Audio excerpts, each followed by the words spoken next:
Hey everybody, it's James here from Cryptid Watch.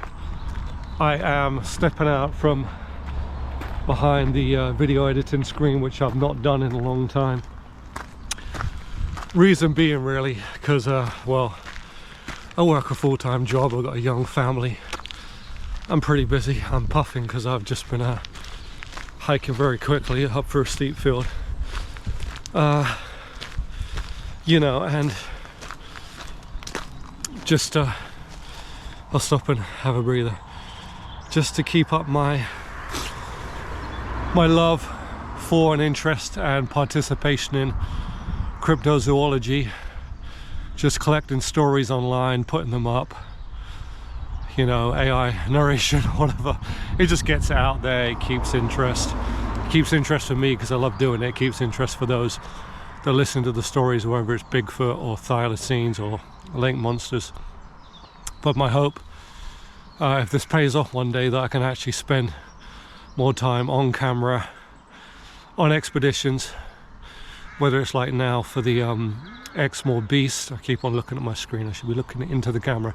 Whether it's now, which is researching expeditions for the Exmoor Beast, or whether it's the British Bigfoot, whether it's Cornish sea serpents, or whatever I do in this part of the world.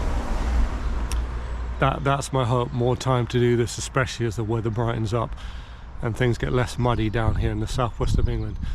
Anyway, I'm going to start hiking up. It's about half a mile up a road. There's no footpaths. It's not the safest hike in the world with cars whizzing by, but I'm going to get going and I will get back to you once I'm on the road walking up. Catch you in a minute.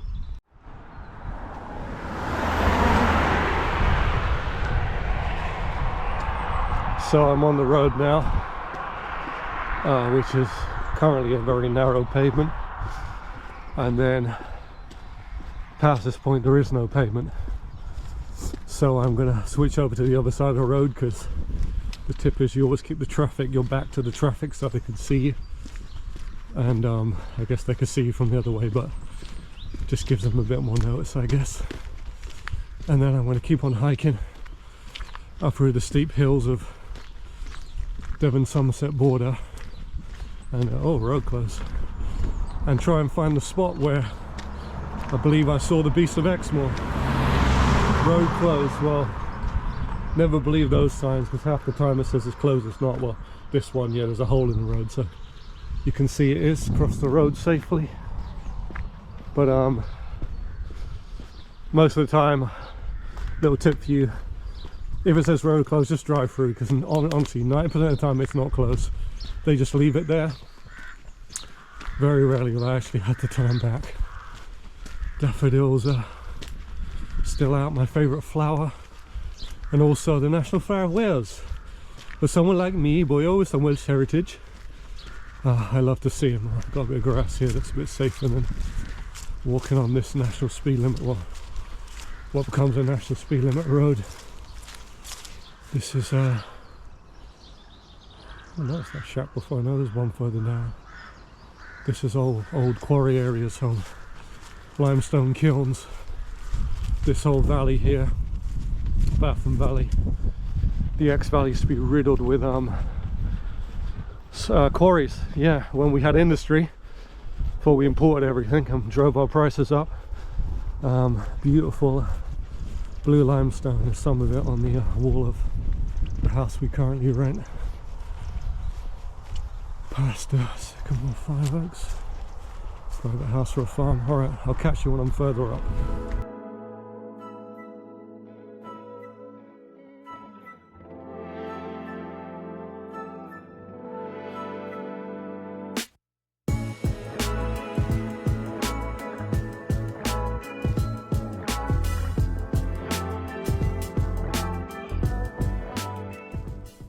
A little survival bushcraft tip is, if you find rose hips still around even at this time of year and you squeeze them, not too hard, you don't get the hairs in your mouth, but a little bit, you get this delicious jam comes out the back of it.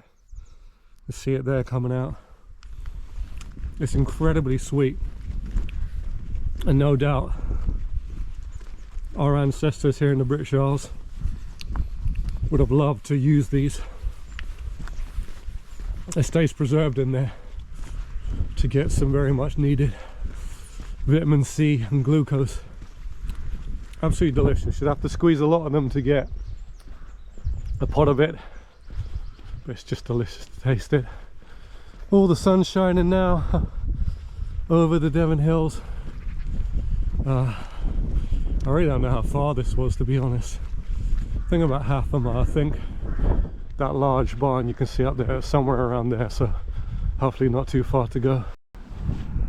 So this is up near the spot, and we got a farm situated about right there, and then I think over there was the place where we stopped.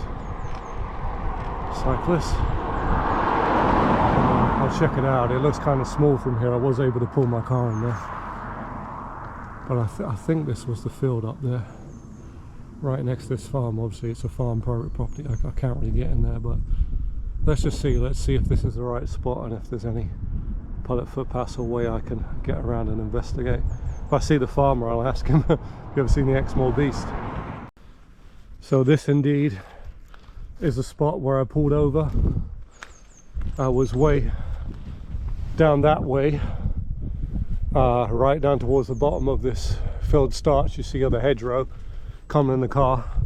Look back over this way, and by this hedgerow was a very large, very black creature, very stocky. You get out of the road, walking up this hedgerow.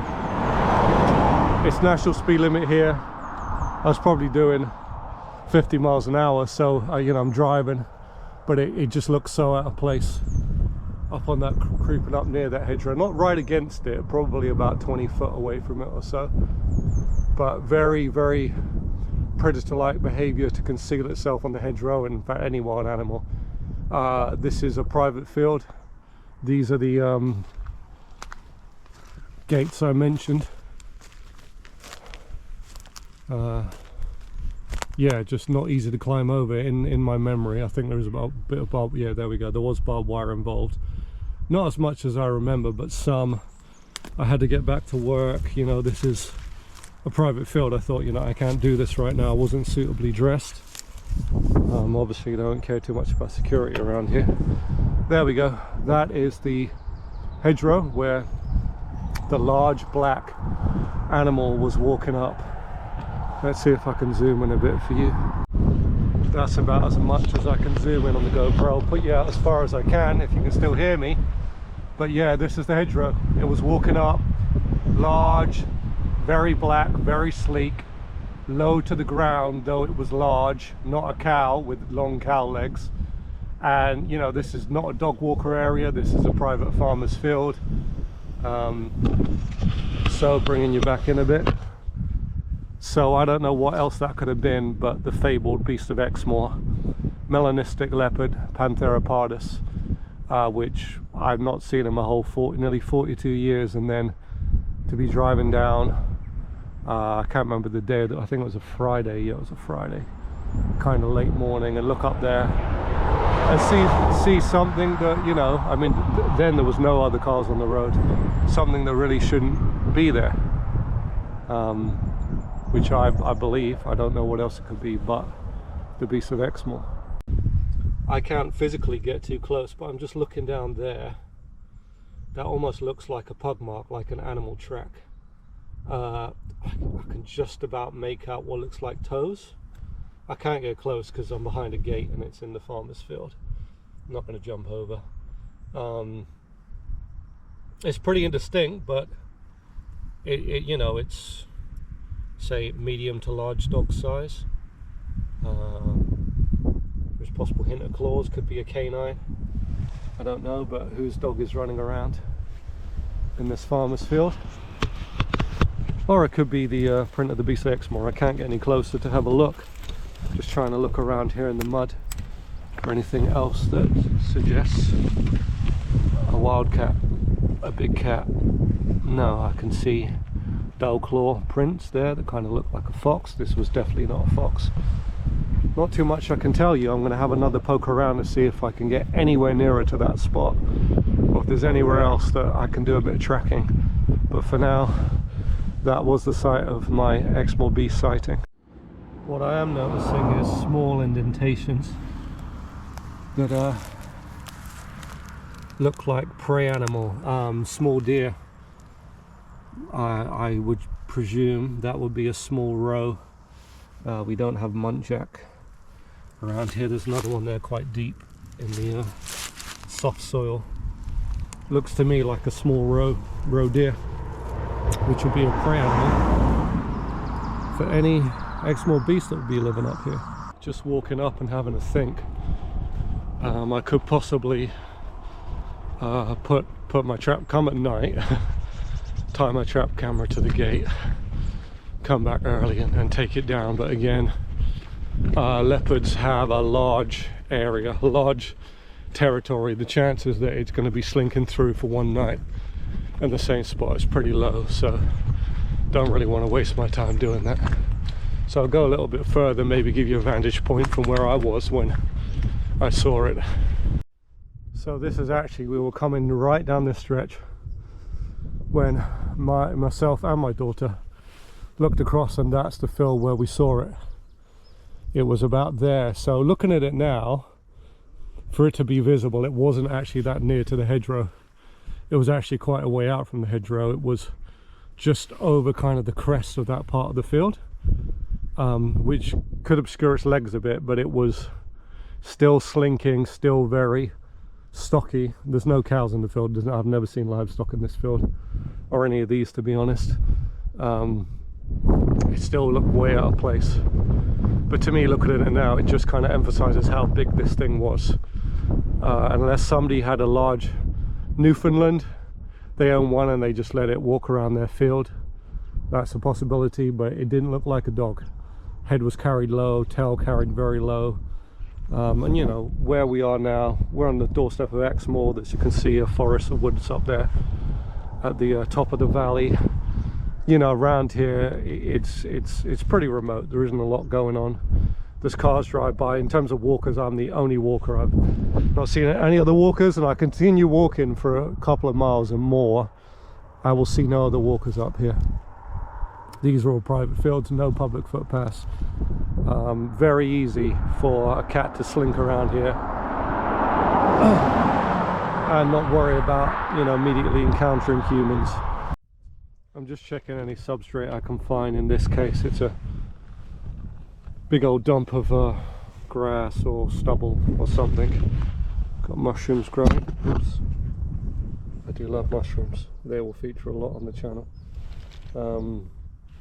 Yeah, so just poking around wherever I can to look for any form of impressions in substrate that supports it. There's something quite large over there, but mostly all I can see is evidence of roe deer having stepped in this stuff, which is good because it means there's prey animal around here. And if there's deer, there's predators. Again, it just looks like little deer marks everywhere.